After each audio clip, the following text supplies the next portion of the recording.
अलिकति नमिठो प्रश्नबाट आजको अन्तर्वार्ता सुरु गरेँ मैले। एमाले टुक्रियो भन्ने शब्द प्रयोग गरेँ मैले। अर्को शब्द आफैले प्रयोग गर्न सक्नुहुन्छ के हो?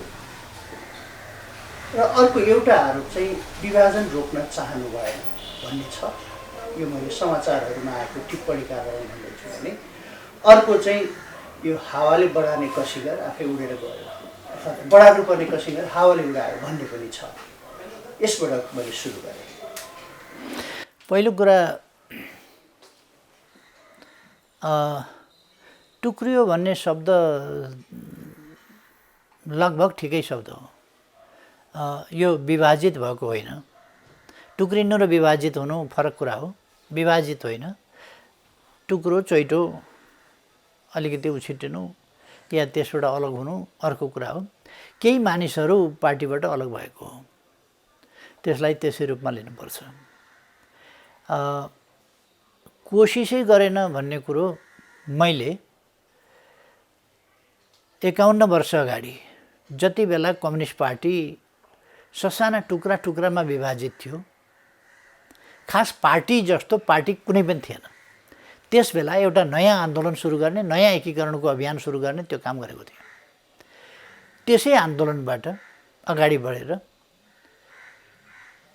एउटा एकताको आह्वान 31 सालमा गरिएको थियो। त्यसै आह्वान अन्तर्गत 32 सालमा कोअर्डिनेसन केन्द्र बन्यो, केही जिल्लाका अगुवा साथीहरू मिलेर। त्यसपछि विभिन्न समूहहरू त्यसमा समाहित हुँदै गए। अनेक समूहहरू समाहित भएर माले बन्यो, नेकपा माले 35 सालमा। त्यसपछि अनेक समूह हुँदै गएर पार्टी विस्तार र एकीकरण र एकताका प्रयासहरू खास गरी अन्तिम रूपमा सफल मेरै नेतृत्वमा भएको थियो र नेकपा एमाले र माओवादी केन्द्रलाई पनि मेरै नेतृत्वमा मिलाएर एउटै कम्युनिस्ट पार्टी जस्तो छिटपुट एक दुईजना व्यक्तिहरूका, दुई चार व्यक्तिहरूका सानातिना समूहहरू रहनु बेग्लै कुरा हो, नत्र आम रूपमा एउटै पार्टी जस्तो 2/3 स्थिति त्यो निर्माण गरिएको थियो। त्यसलाई म त्यो पृष्ठभूमिबाट ती प्रयासका साथ पार्टी एकता गरेर एकीकरणको अभियान सञ्चालन गरेर आएको मान्छेले पार्टी निर्माण गर्न, बचाउन कोसिस गरिन भन्ने कुरा भनेको पूर्वाग्रही र त्यो गलत कुरा हो। मैले त्यसमा धेरै केही भनिरहनु पर्ने आवश्यकता छ जस्तो लाग्दैन। यसबीचमा पनि पार्टी फुटाएको छ अकारण। के कारण थियो र पार्टी फुटाउनु पर्ने? अकारण पार्टी फुटाएको छ। पार्टीभित्र बिना सिद्धि नचाहिँदो ढङ्गले अन्तर्विग्रह सुरु गरेको छ। अस्थिरता पार्टीभित्र सुरु गरेको छ। पार्टीप्रतिको विश्वास कम गराउनका लागि अनेक कुप्रचार पार्टीभित्रबाट गरेको छ। त्यस्तो हुँदा पनि सहेर एकताका प्रयास उहाँ प्रदेशमा पार्टीभित्र अन्तर्घात गरिएको छ, यहाँ पार्टीभित्र अन्तर्घात गरिएको छ। आफ्नो सरकार ढाल्नका लागि विश्वासको मत माग्दा बहिष्कार गरेर बाहिर गएर सरकार ढाल्ने कोसिस भएको छ। संसद जोगाउँ भन्दा जोगाउनलाई विश्वासको मत नदिने र विघटनतिर जाओस् त्यस्ता प्रयास गर्ने र सबै कुरा नेकपा एमालेलाई कमजोर पार्ने, देशमा अस्थिरता कायम गर्ने प्रयास अन्तर्गत सबै गोटीहरू चलेका छन्। त्यति सबै हुँदाहुँदै पनि राष्ट्रपति कहाँ हस्ताक्षर लिएर गएका छन्। एमालेको सरकार हुनु भनेको प्रतिगमन हो, त्यसलाई ढाल्नुपर्छ र कङ्ग्रेसको नेतृत्वमा उद्देश्यहीन विचारहीनहरूको एउटा स्वार्थ समूहहरूको गठजोडबाट एउटा गन्तव्यहीन त्यस्तो सरकार बनाउनुपर्छ र अस्थिरता कायम गर्नुपर्छ भन्ने मान्यताका साथ राष्ट्रपति कहाँ हस्ताक्षर लिएर अनुशासनहीन अराजक ढङ्गले जाँदा पनि मुद्दा हाल्न गएर एमालेको सरकार गिराइ पाऊँ, परमादेश गरेर सोझै नेपाली काङ्ग्रेसका नेतालाई सरकार अदालतबाटै घोषणा गरी पाऊँ भन्ने असंवैधानिक माग लिएर जाँदा पनि, ती सबै व्यवहारहरू गरिसक्दा पनि, ती सबै गर्दाखेरि पनि फेरि त्यसमाथि पनि कार्यदल बनाएर आफैले फोन गरेर भेटेर कुराकानी गरेर त्यति प्रयास गरेको छु। अनि त्यसमाथि मैले नै प्रयास गरिनँ भन्ने मैले कोही पनि मान्छे नबिग्रियोस् भन्ने चाहन्छु, कसैले पनि बाटो नबिराओस् भन्ने चाहन्छु, कोही पनि व्यक्ति निष्ठाच्युत नहोस् भन्ने चाहन्छु, मान्छेहरू आदर्शवान हुन्, निष्ठावान हुन्। मैले सत्यको मार्ग अवलम्बन गर्नुपर्छ भनेर मेरो लागि मात्रै भनेको होइन, म त गर्छु नै, अरूले पनि सत्यको मार्ग अवलम्बन गर्नुपर्छ, निष्ठाको मार्ग अवलम्बन गर्नुपर्छ मैले भनेको हुँ। अनि म कसैलाई पथभ्रष्ट होस् भनेर किन चिताउँछु, किन चाहन्छु? त्यस कारण यो आरोपहरू म माथिको अनुचित आरोप हो।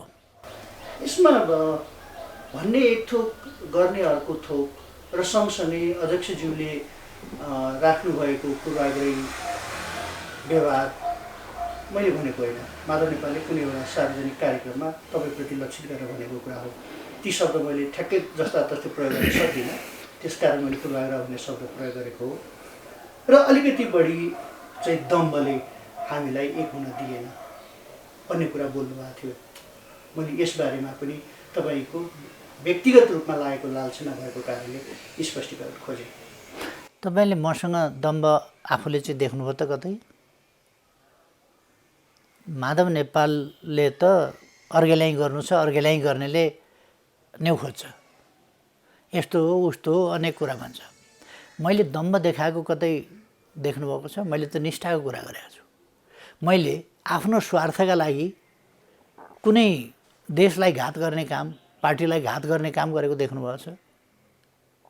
कहिल्यै मैले विपक्षीसँग मिलेर पार्टीका विरुद्ध घात गरेको देख्नुभएको छ भने माधव नेपालले त विपक्षीसँग मिलेर पार्टीका विरुद्ध घात गरेको त तपाईँ हामी सबैले चस्मा लाउनु पर्दैन नि, नलाइकन देखेका छौँ नि, खाली आँखाले देखेका छौँ। यसमा मैले थप जवाब दिइरहनु पर्ला र?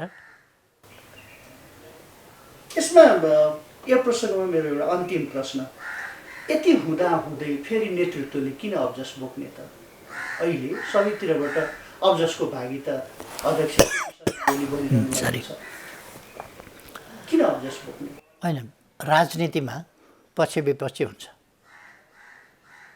कस्तोसम्म पक्ष विपक्ष हुँदो रहेछ भने महात्मा गान्धीलाई गोली हाने नि त। त्यस्तो प्रतिपक्ष विपक्ष भनेको त्यस्तो हुँदो रहेछ नि त।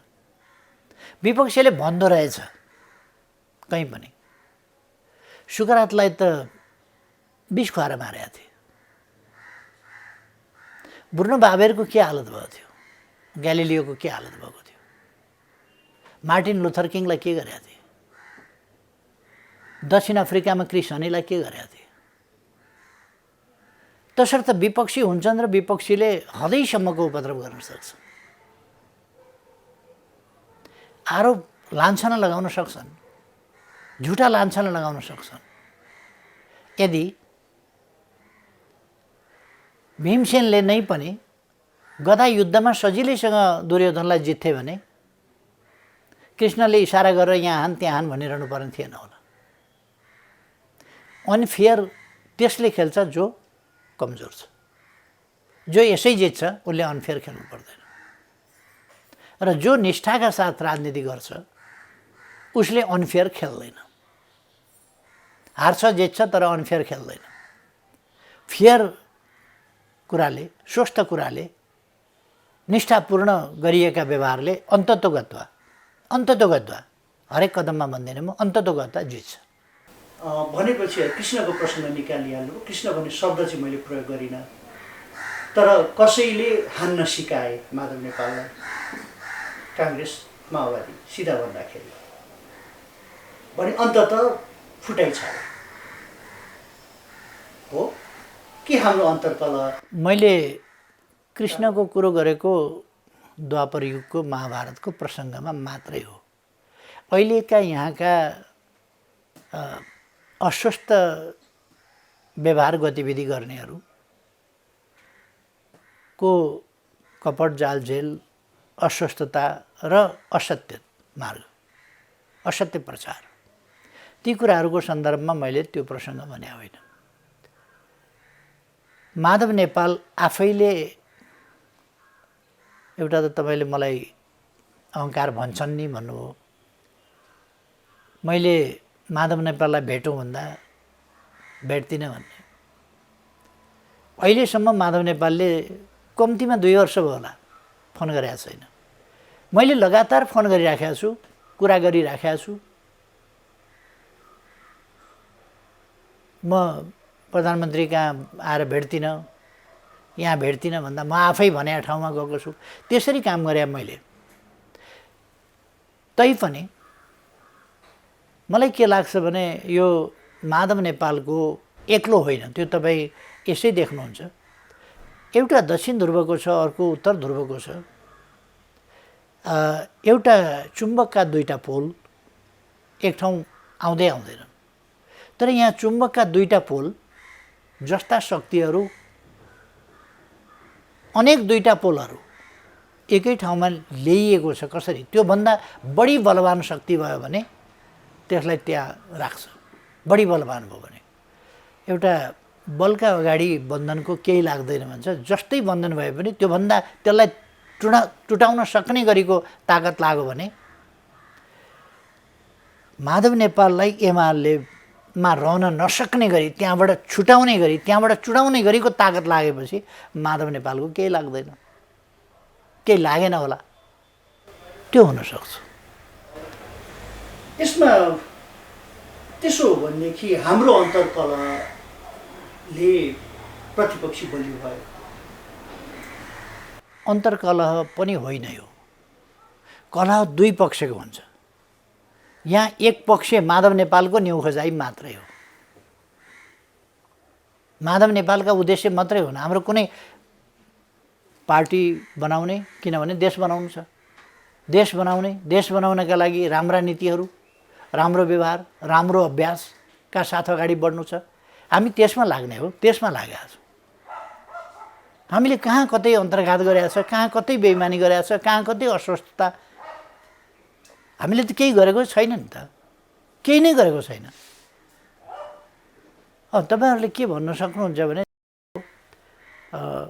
कडा बोली भन्यो भनेर। कसैले पार्टीका विरुद्ध प्रहार गर्यो भने पार्टीका विरुद्ध प्रहार गर्यो त भन्नु पर्यो। पार्टीका विरुद्ध प्रहार गर्नु राम्रो कि नराम्रो भन्दा नराम्रो त भन्नु पर्यो।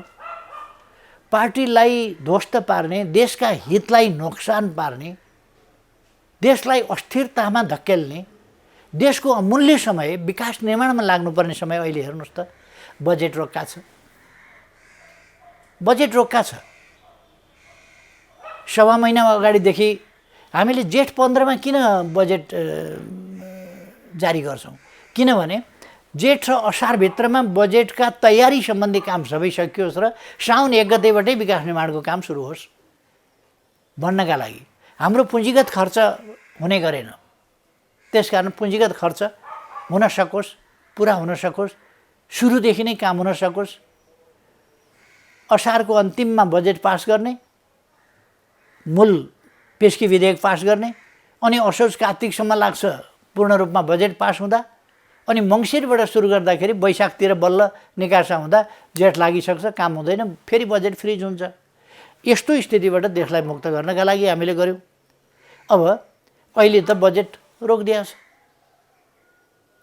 बजेट रोकेर कर्मचारीलाई तनखा खुवाउने बाहेक केही पनि नगरेर रोकिदिएको छ। अहिले सरकार केमा लागेको छ भन्दा भत्काउन लागेको छ, बिगार्न लागेको छ, फाँडफुँड गर्न लागेको छ, दमन गर्न लागेको छ। अहिले त शान्तिपूर्ण विरोध प्रदर्शन पनि असह्य भइसक्यो। शान्तिपूर्ण विरोध प्रदर्शन सुन्नै सक्दैन। तपाईँले हिजो देख्नुभयो होला विद्यार्थीहरूमाथि कति निर्मम ढङ्गले के ती कुनै नेपाली समाजलाई, नेपाल राष्ट्रमाथि हमला गर्न विदेशी फौज आएको हो, कुनै विदेशी हमला भएको हो र?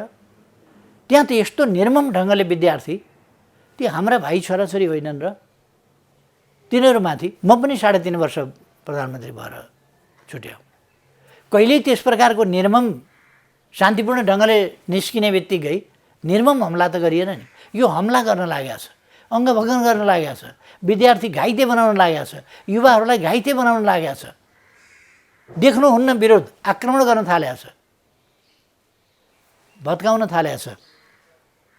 सुकुम्बासी भूमिहीनहरूका समस्या समाधान गर्ने भूमि आयोग भत्काउन लागेको छ। यस्तो अवस्थामा देशको समय बर्बाद गर्ने, यो काममा लागेपछि यस्तो भएपछि यो राम्रो भएन, यो त देशका विरुद्ध जनताका विरुद्ध अपराधपूर्ण काम हो। ल्याइदिएको भ्याक्सिन पनि राम्ररी लगाएको छैन, यो राम्रो भएन। अहिले विकास निर्माणको काम गर्नुपर्ने, सुशासनका काम गर्नुपर्ने ठाउँमा कुशासनतर्फ, दमनतर्फ, विरोधी दबाउने मास्नेतर्फ, त्यतापट्टि सरकार विकास निर्माणको कुरै छैन।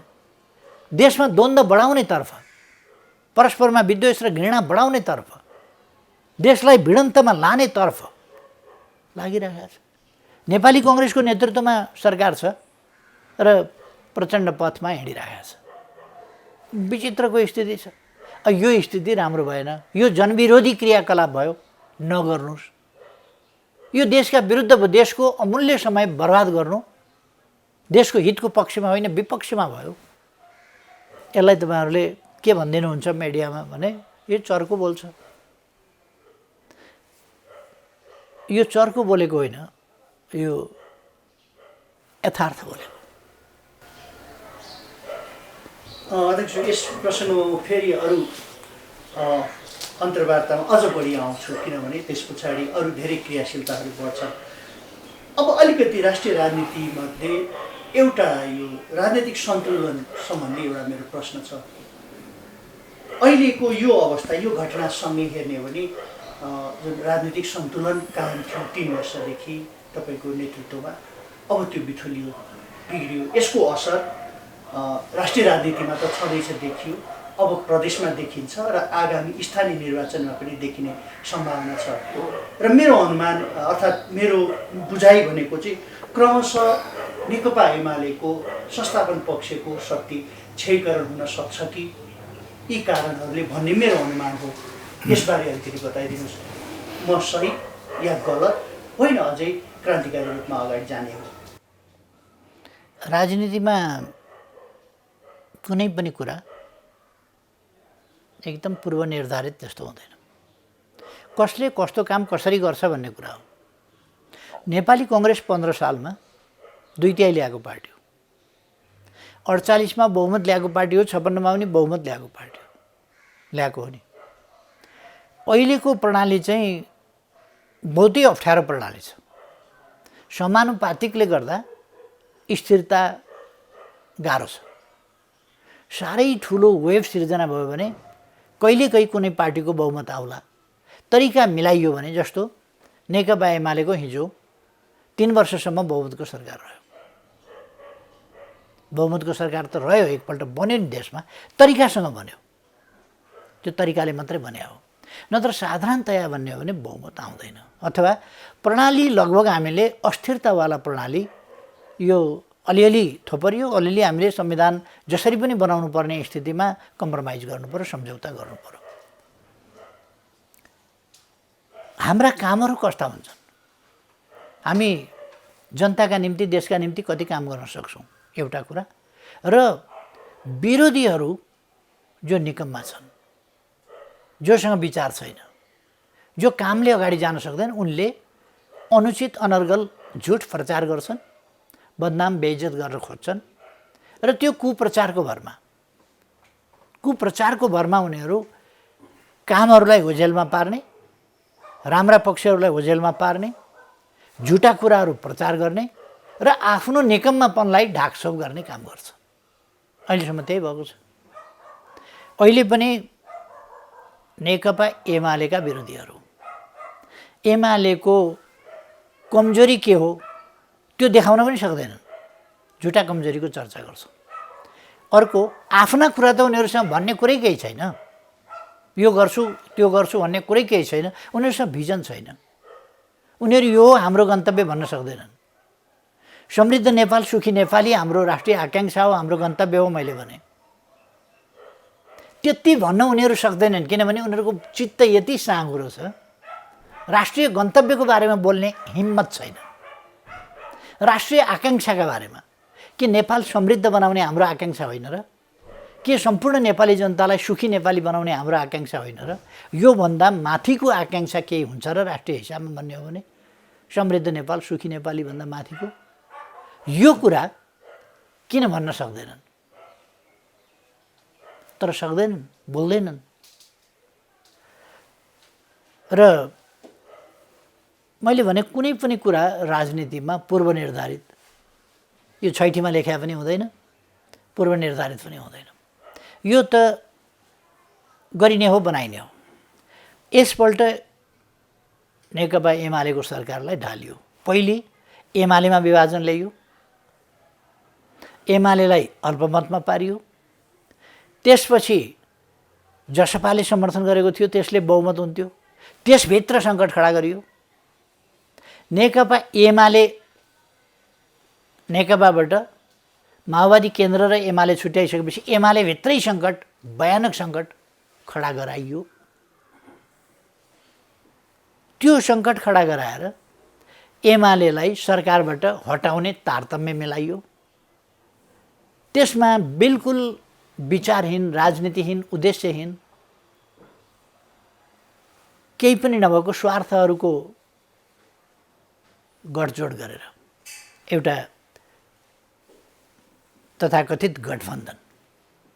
के उद्देश्यको गठबन्धन हो त? त्यो साझा, न्यूनतम साझा कार्यक्रम भन्ने हेर्नुभयो होला। केही छ त्यसमा? कहाँ पुग्ने, कुन बाटो हिँड्ने, कसो गर्ने, छलछाम छ त्यसमा, जालझेल छ त्यसमा।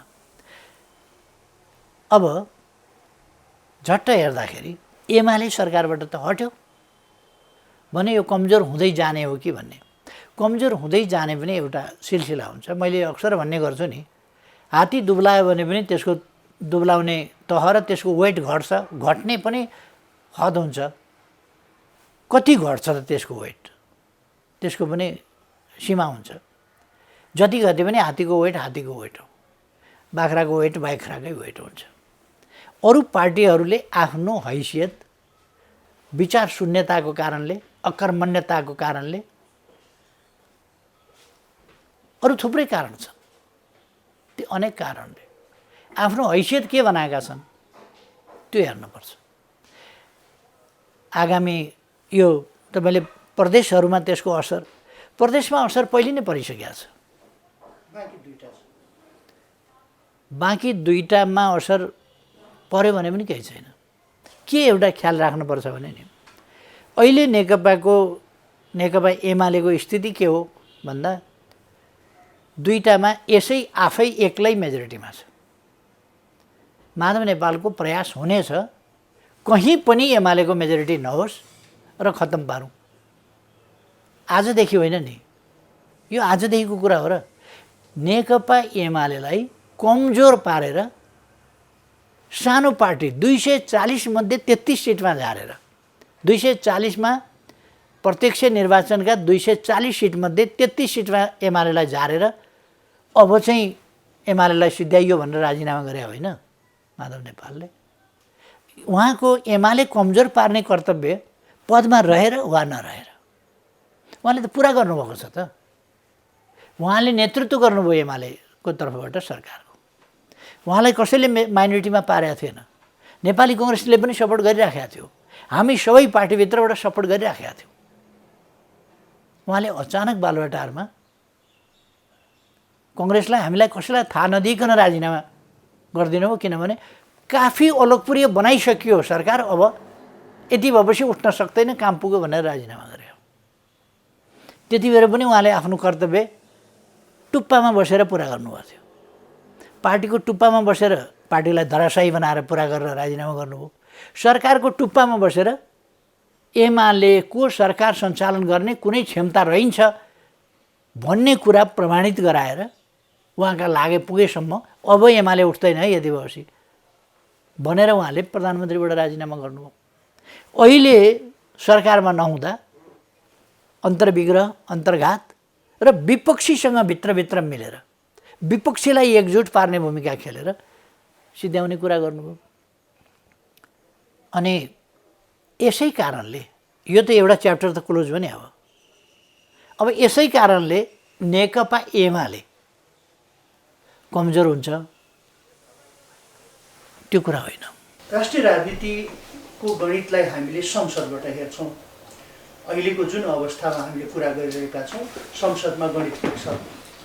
एक दोस्रो कुरा क्षेत्रीय या प्रादेशिक राजनीतिमा हेर्ने हो भने दुईटा सरकार त हाम्रो नेतृत्वमा भएका सरकार ढालिसकेको अवस्था छ र बाँकी सरकार पनि ढाल्नको लागि उद्धत हुन्छन्। तपाईँकै विचारलाई मैले लिएँ भनिसके पछाडि हाम्रो क्षेत्रीय उपस्थिति, क्षेत्रीय राजनीति, क्षेत्रीय संसदकै कुरा गरौँ, प्रदेशको कुरा, त्यहाँ पनि हाम्रो उपस्थिति विपक्षीकै हुने भयो।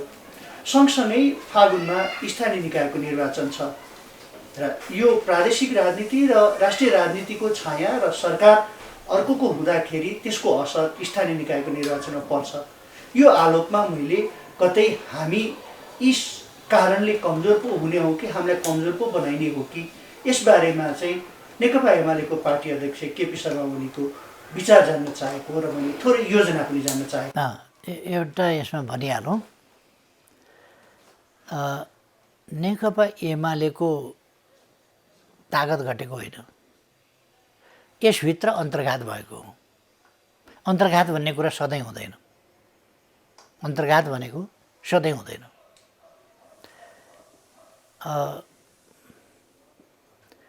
केही मान्छेले अन्तर्घात गर्दा एक समय विरोधीसँग मिलेर अन्तर्घात गर्दा एक समय अलिकति धक्का पर्छ।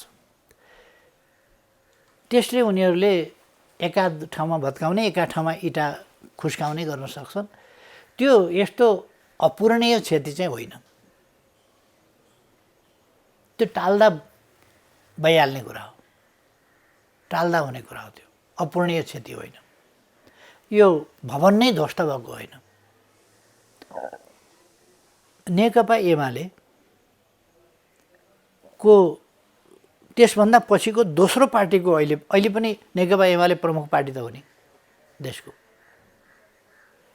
दोस्रोको स्थिति के छ भन्दा संसदमा 61 सिट, प्रतिनिधि सभामा एमालेसँग 100 सिटभन्दा बढी त अहिले छ नि त।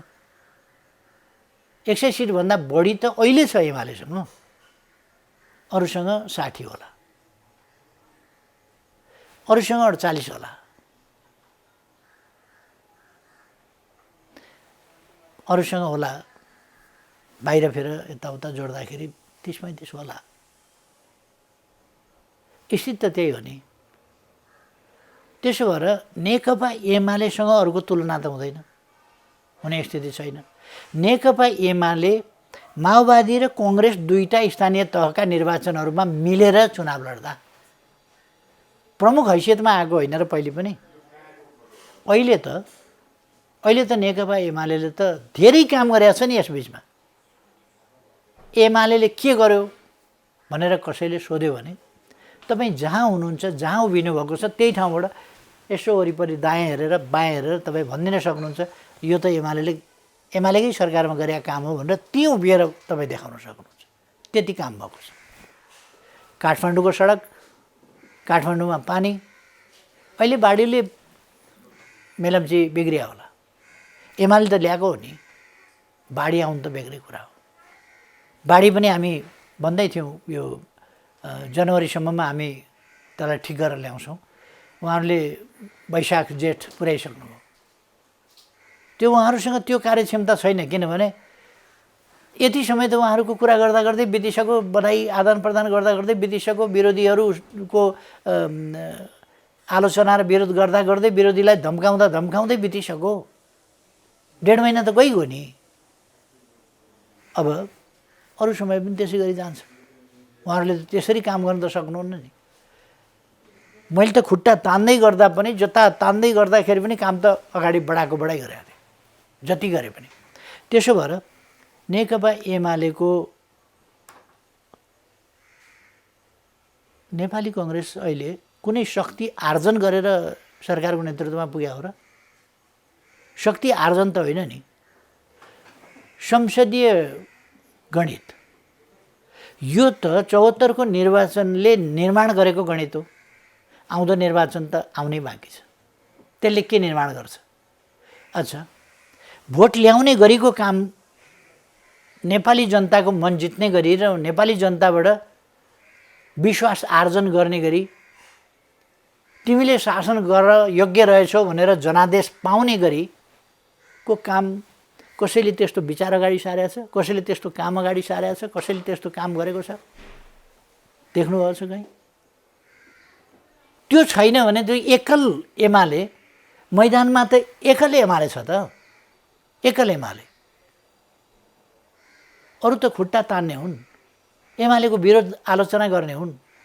यो बाटो बनाउँछु भन्ने क्षमता त अरूसँग छैन, एमाले गर्छ। यो पहाडमा सुरुङ खनेर पारी निकालिदिन्छु भन्ने अरूसँग क्षमता छैन, एमालेसँग मात्रै छ।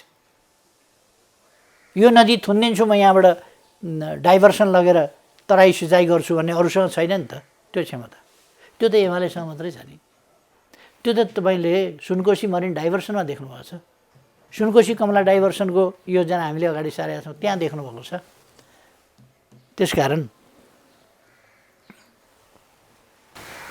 अध्यक्षज्यू, मेरो बाँकी दुईवटा मात्र प्रश्न छ। एउटा पार्टीभित्रकै छ र एउटा चाहिँ शेरबहादुर देउवालाई धन्यवाद दिनुपर्छ। पिलो निचोरेर फालिदिनु भयो या काँडो झिकिदिनु भयो, भलै अध्यादेशै ल्याएर भए पनि यसरी अहिलेको यो संवाद यी सबै सुनिसक्दाखेरि त शेरबहादुर देउवाले खिल पल्टेको खिल निकालिदिनु भयो भनेर मैले भने भने तपाईँको प्रतिक्रिया के हुन्छ? त्यो होला नहोला, यसो होला उसो होला, जसो भए पनि उहाँले संवैधानिक काम गर्नु भएन। एउटा, आज राति 12 बजे अधिवेशन अन्त्य हुन्छ, अधिवेशन अन्त्य गरिन्छ बलजफ्ती, छापामार शैलीमा अचानक अन्त्य गरिन्छ। भोलि बिहान 10 नबज्दै अध्यादेशको सिफारिस हुन्छ। यसरी सिफारिस हुन्छ षड्यन्त्रपूर्ण ढङ्गले नेकपा एमालेलाई विभाजित गर्न। कति सङ्ख्या राख्यो भने तपाईँले पनि सुन्नुभयो होला, 25% अरे 25 सुन्नुभयो अरे, होइन 20 पो भयो अरे, 30-35 पनि सुन्नुभयो होला। त्यो सबै के भने हिसाब। कुनै कानुन प्रतिपक्षमाथि निशाना गरेर हिसाब गरिकन गलत बदनियतका साथ कुनै कानुन त्यसरी ल्याइन्थ्यो भने संसद चलिरहेको थियो, संसदमा ल्याउनु पर्थ्यो। संसद छलेको भनेको यो राति 12 बजे अन्त्य गर्ने, बिहानै अध्यादेश सिफारिस गर्ने। अध्यादेशको ब्यौरा पहिले लेखिएको थियो, संसदमा पेश गर्नुपर्छै पर्दैन।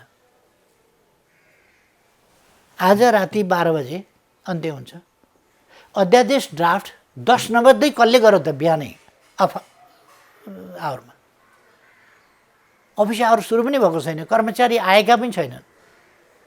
कानुनको परामर्श कहिले कोसँग लिनुभयो?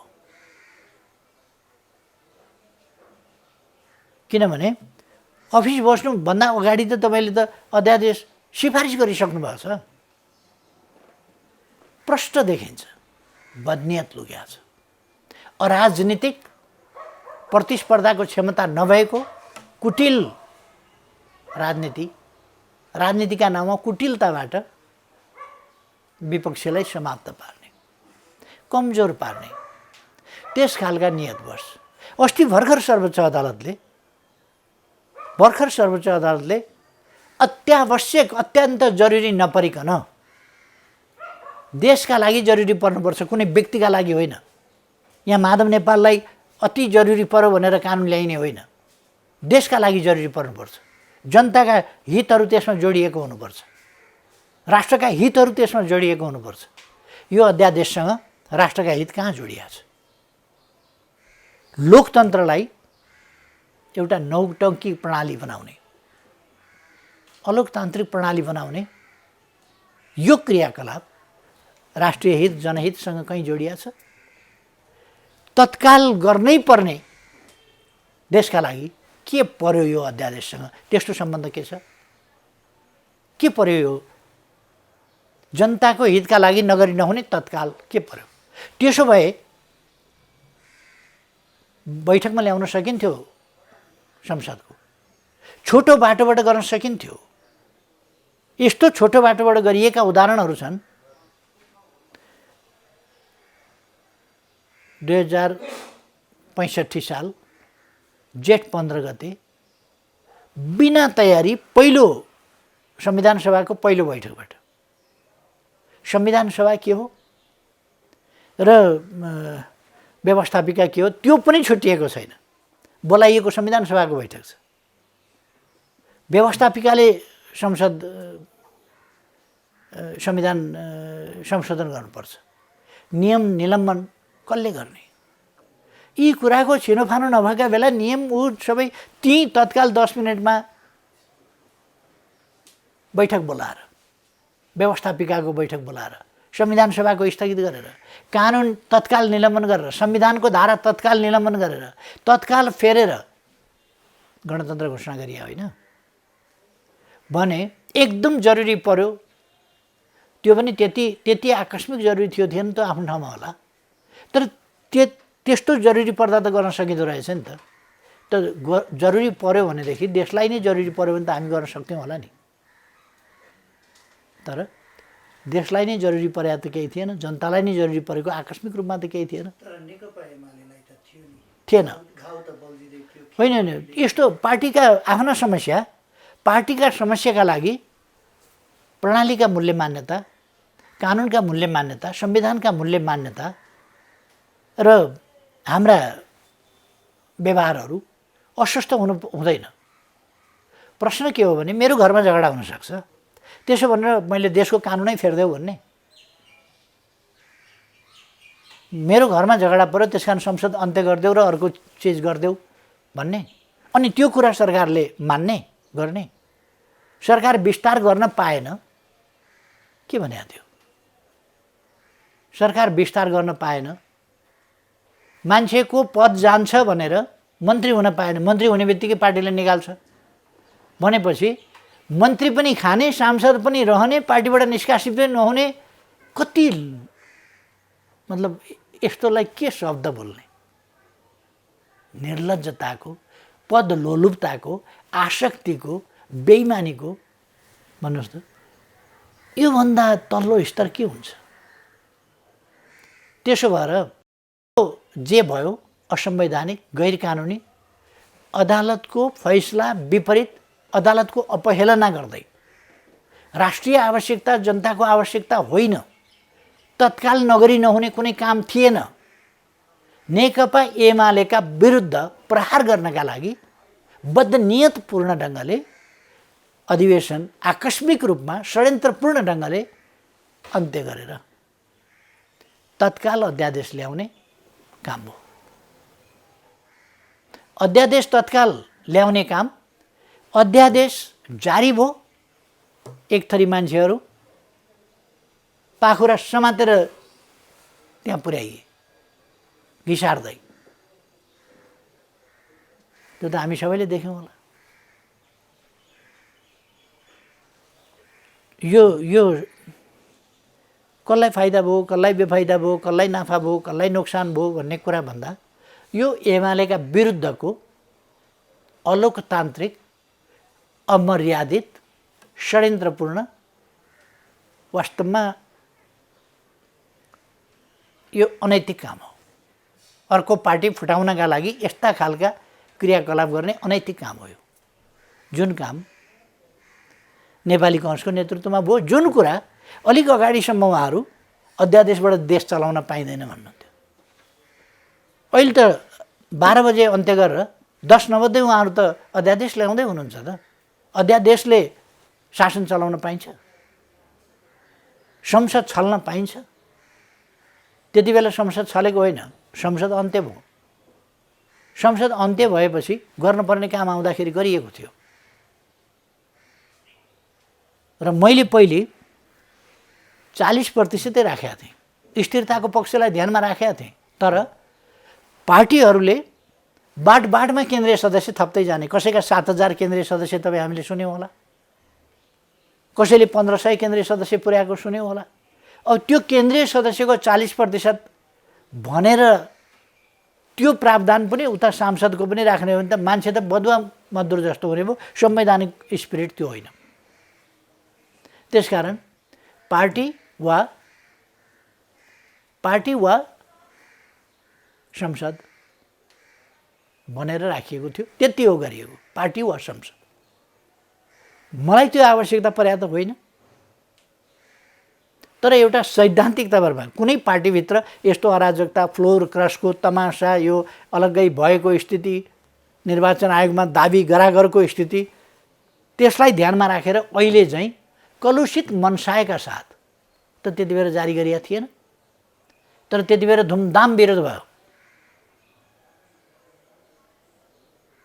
पुष्पकमल दाहालजीबाट विरोध भयो, माधव कुमार नेपालजीबाट विरोध भयो, शेरबहादुर देउवाजीबाट विरोध भयो, अनेकबाट विरोध भयो। त्यति बेला राति मध्यरातमा अन्त्य गरेर भोलिपल्ट बिहानै अध्यादेश जारी गरिएको थिएन। तर पनि उहाँहरू छतमा टाउको ठोकिने गरी उफ्रिकन विरोध गर्नु। अहिले र मलाई ताजुब लाग्छ, फेरि केही मिडिया, केही नागरिक समाजका अगुवा, केही बुद्धिजीवी जो त्यति बेला एकदम उफ्रिनु भएको थियो नि, अहिले ध्यानमग्न समाधिस्थ हुनुहुन्छ। अध्यादेश अचानक अधिवेशन अन्त्य भयो, अध्यादेश ल्याइँदैछ, उहाँहरू समाधिस्थ। फेरि यो त अलिक मिलेन नि, यो त भएन नि, यो त बदनियतपूर्ण देखियो नि, उहाँहरू समाधिस्थ। के भएको यो? कमसेकम इमान त हरेकले, इमान अर्काका लागि होइन नि, इमान अरूका लागि कायम गर्नुपर्ने हो र इमान त आफ्ना लागि कायम गर्नुपर्ने होला नि। मेरो आग्रह के हो भने हरेकले इमान कायम राखौँ न, त्यति हो। मेरो अन्तिममा फेरि पार्टीभित्रकै सानो एउटा कुरा, हिजो पार्टीभित्रै असन्तुष्ट रहेका र अहिले माधव नेपाललाई पनि छोडेका केही भाइ हुनुहुन्छ। उहाँहरू अहिले ठ्याक्कै मैले भन्दा अर्को शब्द पाइनँ, पार्टीभित्रै हुनुहुन्छ कि पार्टी बाहिर हुनुहुन्छ म भन्न सक्दिनँ। तर अब पार्टीको आन्तरिक एकता, पुनर्गठन र सुदृढीकरणका लागि उहाँहरूले पाउने स्थान, उहाँहरूले पाउने भूमिका के हुन सक्छ अध्यक्षज्यू? पहिलो कुरा त माधव नेपालले जति अल्मल्याउनु हो, भ्रममा पार्नुभयो, ती मान्छे उहाँसँग लाग्यो होला। एउटा कुरा के देखियो भने हिजो त्यहाँ लगेर उहाँले पेस गरेका नामहरू, देखाएका हस्ताक्षरहरू ती सही होइनन् भन्ने वक्तव्य विभिन्न व्यक्तिले दिएका वक्तव्य सुनिहाल्नुभयो। त्यो त मैले दिए त होइन नि, उहाँहरूले पेस गरेका व्यक्तिहरूले, मसँग सम्पर्कमा पनि हुनुहुन्न ती साथीहरू, उहाँहरूले त दिइरहनु भएको छ वक्तव्य आउने सिलसिला जारी छ। अर्थात् ती उहाँले पेस गरेका मान्छे पनि उहाँसँग रहेनछन्, होइन रहेछ। उहाँले जो मान्छेको दाबी गर्नुभयो नि यी छन् भनेर, केही मान्छे जानुभयो त्यहाँ, केही मान्छे त्यहाँ नगएका मान्छे थुप्रैको नाम राखियो, तर उहाँहरूबाट त होइन भन्ने वक्तव्य आयो। अरू आउने सिलसिला जारी छ। यसलाई यतिमै छोडिदिउँ, स्पष्ट भयो होला। जो उहाँसँग गएनन् पार्टीमै छन्, त्यो त स्वतः स्पष्ट भयो नि त। कहाँ अन्तरिक्षमा गए त? पार्टीमै जो अर्कोतिर लागेनन्, पार्टी छोडेनन् जसले नि, ती पार्टीमै छन्। पार्टी नछोडेका मान्छे पार्टीमै छैन र, पार्टीमै छन् नि त। पार्टीका नेता, पार्टीका कार्यकर्ता जो जहाँ थिए त्यहीँ छन्, त्यही होइन र? जो जहाँ थिए त्यहीँ छन्। मेरो के भूमिका हुन्छ? जे भूमिका थियो त्यही हुन्छ। अर्काको के भूमिका हुन्छ? जे भूमिका थियो त्यही हुन्छ। कोही भूमिका फेरिन्छ पनि, जस्तो चिफ मिनिस्टरको भूमिकामा रहेका र नरहेका साथीहरूको भूमिका अलिकति फेरियो। डोरमणिजीले राजीनामा गर्नुभयो, अष्टजीले चिफ मिनिस्टरको पदभार सम्हाल्नुभयो। डोरमणिजीले राजीनामा गर्नुभयो, अष्टजी हुनुपर्छ भनेर प्रस्ताव गर्नुभयो, अष्टजीले त्यसलाई स्वीकार्नुभयो। त्यहाँ मुख्यमन्त्री परिवर्तन भयो। भूमिकामा केही परिवर्तन त्यसरी चाहिँ हुँदो रहेछ। त्यसबाहेक त पार्टीभित्र छन् साथीहरू, पार्टीमा छन् साथीहरू, काम गरिरहेका छन् साथीहरूले। त्यसर्थ भूमिका के हुन्छ भन्ने कुरा, अथवा ती मान्छे कहाँ छन् भन्ने कुरा, ती कार्यालयमा होलान्, घरमा होलान्, कार्यक्रममा होलान्, साथीभाइसँग होलान्, कुरा गर्दै होलान्, पार्टीको काममा होलान्, पार्टीको काममा छन्। हिजो पार्टी एकता हुनुपर्छ भन्ने अभियानमा लागेका थिए। अब कहिले कहिले यहाँ यो तहसम्म बिगार्ने मनसाय नियत केही छ भन्ने नठानिएका बेला यो पक्ष त्यो पक्ष अलिक भयो पनि होला, तर यहाँ पुर्याउन खोजिएको छ भन्ने त्यो नठानिएका बेला कसको मनमा को पस्न सक्छ र भन्ने छ नि। कसैको मनमा त कोही पस्न सक्दैन। मनमा पस्न नसकेका बेला को कता देखियो होला, को कता देखियो होला, त्यसलाई हिसाब गरिरहनु हुँदैन। अब अहिले चाहिँ केही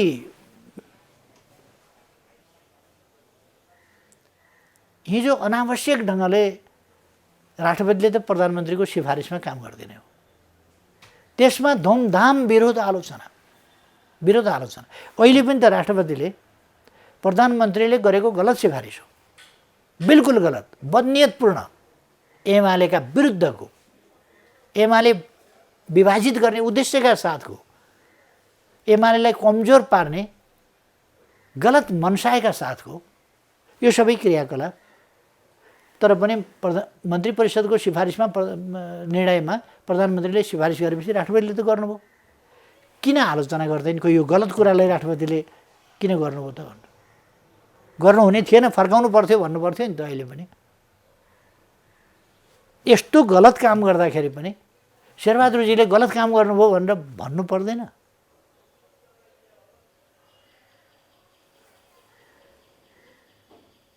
अर्कोतिर सभामुखको काम पार्टीले कसैलाई निष्कासन गर्छ भने त्यो नोटिस जारी गरिदिने हो। पहिले टोपबहादुर आइमाझीजी लगायत लेखराज भट्ट लगायत उहाँहरूलाई पुष्पकमल दाहालले निष्कासन गर्दा तत्काल उहाँले सुनाउनु भएको थियो, नोटिस जारी गर्नुभएको थियो, संसदमा सुनाउनु भएको थियो। सरिता गिरीलाई प्रमुख सचेतकले निकालिएको छ भन्ने बित्तिकै उहाँले तत्काल सुनाउनु भएको थियो उहाँको इन्ट्रेस्टमा। अहिले 3 दिनदेखि उहाँ के पर्खिएर बस्नुभएको छ? नेकपा एमाले हटाइसकेका मान्छेहरू, हटाइएको एमाले हटाएको छ भन्ने सूचना किन टाँस्नुहुन्न? उहाँ सभामुखको कर्तव्य त्यही हो। ट्रेडिसन के छ भन्दाखेरि 24 घण्टाभित्र सभामुखले सूचना टाँस गरिसकेका छ। पहिले यति बेर सूचना टाँस नगर्ने, कागजपत्र झिकाउँछु हेर्छु, सभामुख न्यायाधीश होइन, सभामुखले छानबिन गर्ने फैसला गर्ने होइन। कुनै पार्टीले कसैलाई निकाल्छ कि निकाल्दैन त्यो कुरा निकाल्नु उपयुक्त छ कि छैन, न्यायाधीश होइन सभामुख। निष्कासन गरेको सूचना टाँसिदिने हो। सदन छ भने सदनमा सुनाउने, सदन चलिरहेको छैन भने सूचना पार्टीमा सूचना टाँस गर्नेसम्मको काम हो सभामुख। न्यायाधीश पल्टिने हो र? माओवादी कार्यकर्ता भएर एमालेका विरुद्ध काम गर्ने हो? एमाले फुटाउने षड्यन्त्रमा सामेल हुने हो सभामुख? उहाँ केलाई पर्खिरहनु भएको छ? उहाँले ठान्नुभएको होला उहाँले नसुनाएसम्म पद कायमै रहन्छ र त्यो कायमै रहेको पदसँग उहाँहरूले एमाले विरोधी मान्छे त्यहाँ संसदमा उपस्थित गराउने भन्ने। अग्नि सापकोटाजीलाई म सोध्न चाहन्छु, संसद चलाउनु छ कि छैन? उहाँलाई गैर कानुनी ढङ्गले, मनमौजी ढङ्गले संसद चल्न सक्दैन। उहाँलाई सभामुख हुनु छ कि छैन? एउटा पार्टी कार्यकर्ताको भूमिकामा रहेर सभामुख हुन सकिँदैन। सभामुखको कुर्सीमा बसेपछि निष्पक्ष भूमिका निर्वाह गर्न सक्नुपर्छ। होइन भने उहाँले छोडिदिए हुन्छ, सभामुख छोडिदिए हुन्छ। त्यो निष्पक्षता अपनाउन सकिँदैन भने, निष्पक्ष मन छैन भने, पार्टीप्रतिको लोयल्टी नै कायम राख्नुहुन्छ भने, त्यस अनुसारकै आचरण व्यवहार गर्नुहुन्छ भने, कार्यकर्ता भइरहनुहुन्छ भने सभामुख हुन सकिँदैन। त्यसकारण उहाँले रोज्नुपर्छ, या त कार्यकर्तामा फर्किनुपर्छ या सभामुखको हैसियतमा निष्पक्ष ढङ्गले काम गर्नुपर्छ। यो अटेरी जिद्दी तालले गैर कानुनी असंसदीय खालका क्रियाकलाप उहाँले रिपिटेडली देखाउनु भएको छ। माओवादी कार्यकर्ताको रूपमा काम गर्नुभएको छ, त्यो काम गर्न पाइँदैन। जाँदा जाँदै अध्यक्षज्यू, देशभरिका आम कार्यकर्ताहरूलाई, किनभने हिजोको घटनाबाट केही आघात पनि पुगेको छ, आहत पनि छन्, केही अपिल गर्न चाहनुहुन्छ? मैले पार्टीका सम्पूर्ण नेता कार्यकर्ताहरूलाई कुनै भ्रम अन्यलमा नपर्न, अलमलमा नपर्न, कसैको पद वा अन्य कुनै कुराको प्रलोभनमा नपर्न र पार्टीप्रति निष्ठावान भएर काम गर्ने हाम्रो परम्परा छ। आम नेता कार्यकर्ताहरू निष्ठावान हुनुहुन्छ, तर भ्रममा पारेर निष्ठाच्युत पार्ने कोसिस हुनसक्छ। त्यसकारण कुनै भ्रममा नपरेर पार्टीप्रति निष्ठाका साथ, दृढताका साथ उभिन, पार्टी विरोधी विचार, क्रियाकलाप, ती कुराहरूलाई अस्वीकार गर्न र पार्टीको एकता, पार्टी विस्तारका काममा जुट्न र आगामी दिनमा हामीले विजय हासिल गर्दै जानु छ। नेपालमा राजनीतिक हिसाबले विजय हासिल गर्ने अर्को कुनै शक्ति छैन। हामीले विजय हासिल गर्दै जानुपर्छ र त्यो विजय यात्राका लागि त्यस अभियानमा सबैलाई जुट्न म हार्दिक आग्रह गर्दछु।